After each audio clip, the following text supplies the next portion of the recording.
I just love the different colors. Yes, we hear you, Tyrone. Hello.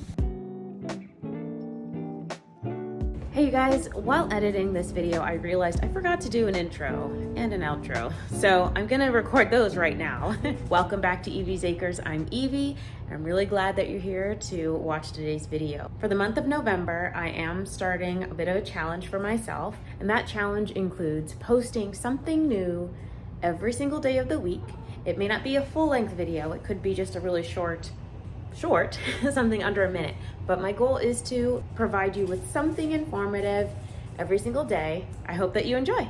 Let's get back to this video where I'm going to tell you a bit about how we're preparing for our first winter freeze. Okay, you guys, it is about 5 o'clock on, oops, can't see me. It is about 5 o'clock on Tuesday. It's Tuesday, October 31st. And right now, the temperature is steadily dropping. The temperature today peaked at 50 degrees Fahrenheit, and it is expected to continue to drop. I think it's about 49 degrees right now. It's supposed to drop all the way down to 24 degrees by 8 o'clock tomorrow morning, which is kind of nuts. So what I'm doing is I am replenishing water and food supplies for all of our outdoor animals right now. I'm cleaning out the waterers for our chickens. And my son is taking care of the rabbits. Our plan is to just make sure that their habitats are fully prepared with nice clean water and plenty of food. With the chickens, they will continue to be in their tractors for this particular overnight freeze, and I don't anticipate there being any issues for a number of reasons, of which I may have to talk about separately later on in this video, depending on how often we get crows from Tyrone and the others. But basically, the reason why I am confident that they'll be fine, and I can't guarantee anything, things can happen, but the main reason I am confident that they'll be fine is because in each of the tractors that we have, there are multiple perches available to the chickens, and they are set well above the ground. That will help prevent the chickens from getting any kind of frostbite on their feet. In terms of the comb on the top of their heads, Freddie over here,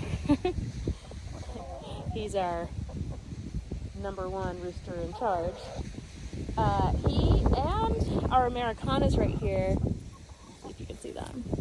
They're the ones that are like golden, brown, and black feathered. Aw, these two girls are making a little dust bath. That's how chickens clean themselves. We'll talk about that another time. In any case, their combs are much smaller. Now, we do have still a few of our meat birds that are in the group, and were basically pardoned from being processed earlier this summer.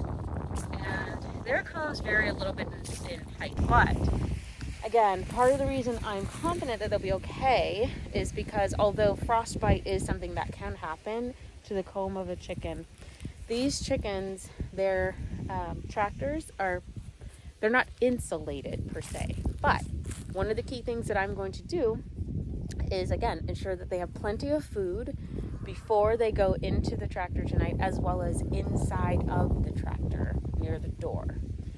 Reason being, if they choose to eat a little bit more after they go into the tractor before falling asleep, this is actually a good thing, because while their body is digesting their food, it will help keep their bodies working and keep them a little bit warmer. Also, it's kind of gross, but the fact that they will release more excrement will also actually help to keep the tractors warm.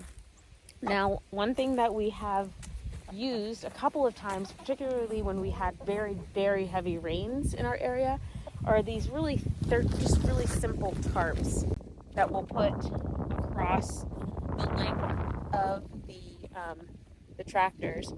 And I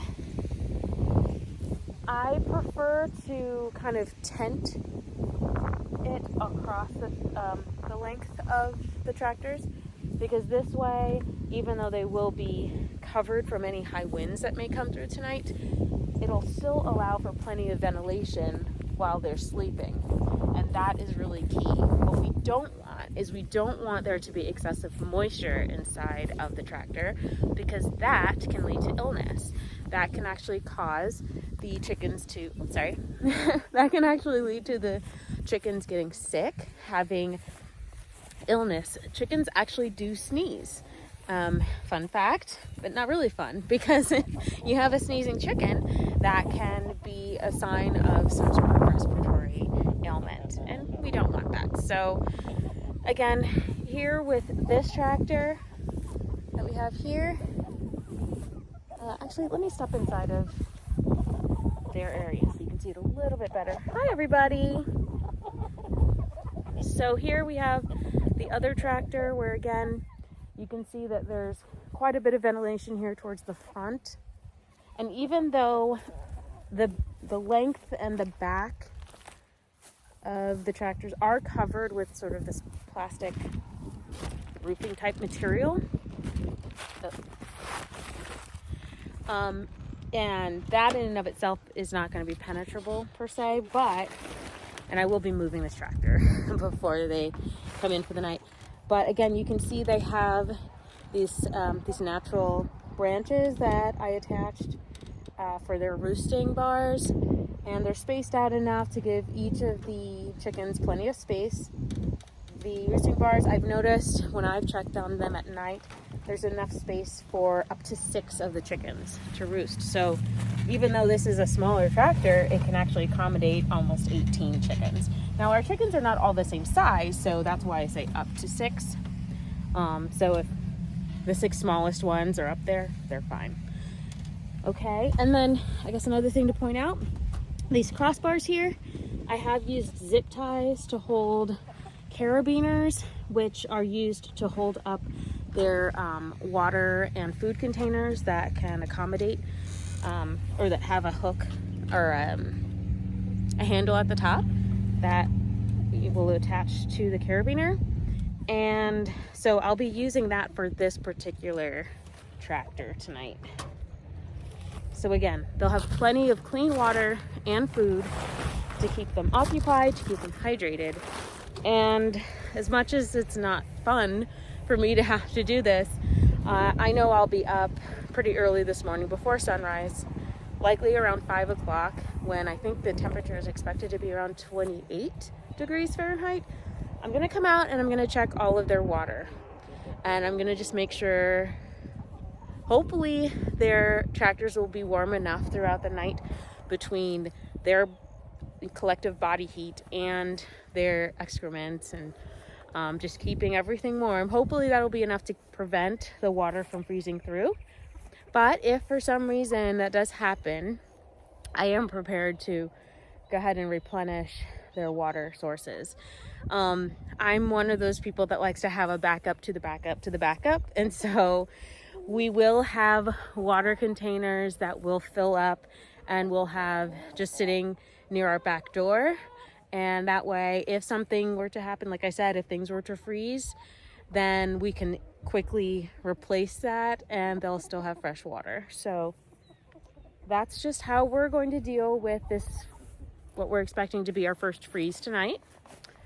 And yeah, so I'm gonna go ahead and just take care of getting all their water set up and for the immediate future. And then we'll have the backups set up at the back door overnight. And I think that pretty much covers it. I'll try to get things set up around twilight so that you can see how we're going to tent the, what is that thing called? How we're going to tent the tarp over the length of each of those tractors to keep them a little bit warm, a little bit more insulated, but still allow for enough air circulation so that they don't overheat. So before I end this video, I wanted to give you just a little sneak peek at what's going on right now with JoJo and the Avengers. And also let you know that if you're at all interested in getting just a little quick cheat sheet on what I described in this video as far as preparing the chickens for the first freeze, go ahead and check out the link down below in the description box and you'll be able to download that for free. As you can see, they're actively eating and spilling food. Thank you, so. That's okay, we'll clean up after them eating. Also, their perch, they have been using it more and more frequently, which is great, but that also means, you know, poop. So I'll have to get that cleaned up later today. I'm just going to use a very simple water and white vinegar solution. Looks like they're a little hungry. There you go. And you can see they're starting to develop their feathers as well. They should be pretty well feathered out in a couple more weeks, such that they can start to spend some more time outside. I was hoping to actually give them a little bit of outside time this week, but with the drastic temperature drops, it just not a good idea. It's not safe. So, but I will start to give them a little bit of time out on grass once the temperature is above 55 degrees again, and once they're feathered out a little bit more, just to be on the safe side.